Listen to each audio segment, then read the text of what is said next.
Yo, what's up? It's your boy OG Gardner Jack. I had a request from one of my fans about elaborating a little bit more on the hydroponic thing. Trying to diversify my social media right now and reach more people. So I got a TikTok, so I'm kind of doing longer ones and shorter ones, and it's a little bit much right now. I got and it's holidays. I let my employees have time off to spend with their families, so it is what it is. All right, so I'll show you what happened here. And what I'm doing is a simple, it's called deep water culture. And all that means is I have an aquarium pump that's pumping oxygen into the water to oxygenate it. So yeah, I'll just show you what I got going on right here. All right, this is my little hydroponic set right here. And you see it has the aquarium pump in there. It comes through here. Have a blue check valve right there to prevent water from backflowing into the pump. And you see I have a timer. I have a timer for this one. I have a timer for this one. And I have a timer for the lights also. Eventually this is going to go into the closet, but I just got to kind of get everything set up and get it ready. Alright, so you see this. It got 1-inch cups. You see your Rockwell cube. I can't get a lot of growth in here, so what I'm kind of doing here is once I get, you know, a couple true leaves starting there, you know, first leaves you get that grow are going to be your seedling leaves. They're going to come straight out the seed, and some of them they haven't had. Some of them I put in there too fast just because I needed to fill the hole. Because whenever you put these in here, you're going to want to block all the light from coming through, or it can cause algae to grow in there. And with this this smaller one right here, it's about 2.5 gallons. I have to change this about once a week, the water. So all I do is I just do a simple clean, rinse out, and then once I get to where I need to do a deep clean, then I'll deep clean. But what the concept is that you want your seedling to have roots growing already. And as you can see, you see the roots sprouting out the side right there. There's probably a little bit too much water in here because I can see this is all wet.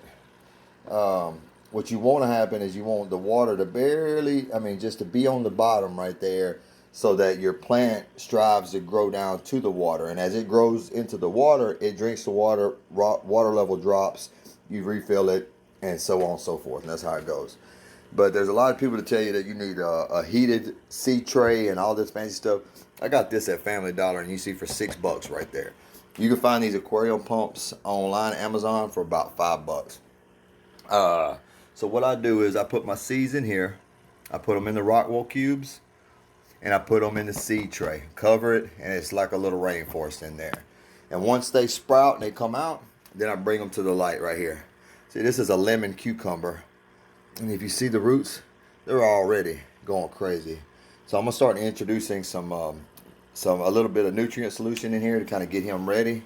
And he's gonna wind up going into something different. That's another lemon cucumber that I started in there that I'm just kind of waiting until I go outside. I'm still doing dirt and hydroponics.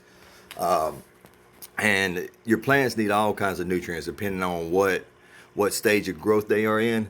See, this one right here, it's going to give you a little bit more nitrogen because it's trying to jump start them to grow.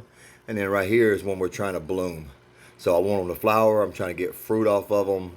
You know, this is where it goes. And it's got a little bit less nitrogen, a little bit more potassium. And then you see on the back right here, it kind of walks you through and tells you how much nutrient solution per gallon for what stage of growth that you're in. So what I did here, this is 1 inch. I already had this set up. So I came right here, and then and you can see how they're doing. They're doing awesome. They're growing toward the light. They're trying to stand up. These are all romaine right here. I started these in the garden outside, and I took them out of the dirt and I washed the roots really, really good. You gotta be very careful. And then I put them into that hydroponic, and then I transferred to this hydroponic. I have another one right here. I haven't set up yet. This is 5 gallon. I bought this thing at the dollar store for about $5. The Rockwell cubes, you can buy like a sheet of 100 for probably less than $10. I mean, they don't cost much. The little cup's about the same. This is a bigger thing right here. This is a 10 gallon. So I'm gonna grow some bigger stuff in here. This has a 3-inch cup, and I have some 3-inch Rockwell cubes to go with it. That's what that's in right there, a 3-inch. And I even have even Big Daddy of them all, 6-inch right here. for if I wanted to grow a single tomato plant, if I wanted to grow an okra or something that really can't stand up right there. That's gonna need more support. So I have this right here. But in the meantime, in between time, I think I'm just gonna go. I'm gonna put this on here, and I'm probably gonna wind up putting me 1, 2, and 3. And I'll probably do that cucumber and maybe a couple other things. And then the same concept is gonna apply. I'm gonna figure out how low the cup hangs, and then that's where I'm gonna fill my water level up, you know, maybe 1/8 of an inch or so above that cup line. And just watch it. I wind up drilling a hole right here so that the air could go down in there and pump it, oxygenate the water. Now you can do it's called a Krakey method, I believe, to where you don't have to aerate the water. And I tried that a little bit right here. I had a little jar. I just drilled a hole and put a little cup in it. And you see I got my soil outside. I have my coffee grounds. I have banana peels. I'm gonna blend all this up, stick it in the dirt outside. So we're really just kind of doing everything we can in here to be prepared for the spring and to keep it going, man. Here's my tomato plants I had to bring inside. They're doing pretty good. One thing though when you using your water, if you're not using distilled water, you're not using spring water, something like that, then the pH out of your faucet is going to be really, really high. So what you're going to want to do is you want to test it. I mean, you can buy strips at Lowe's, Home Depot, probably pretty cheap. But I went ahead and got this little meter right here for about $7 at Walmart, I think. And what it does is I just put it right into the water and it'll tell me the pH.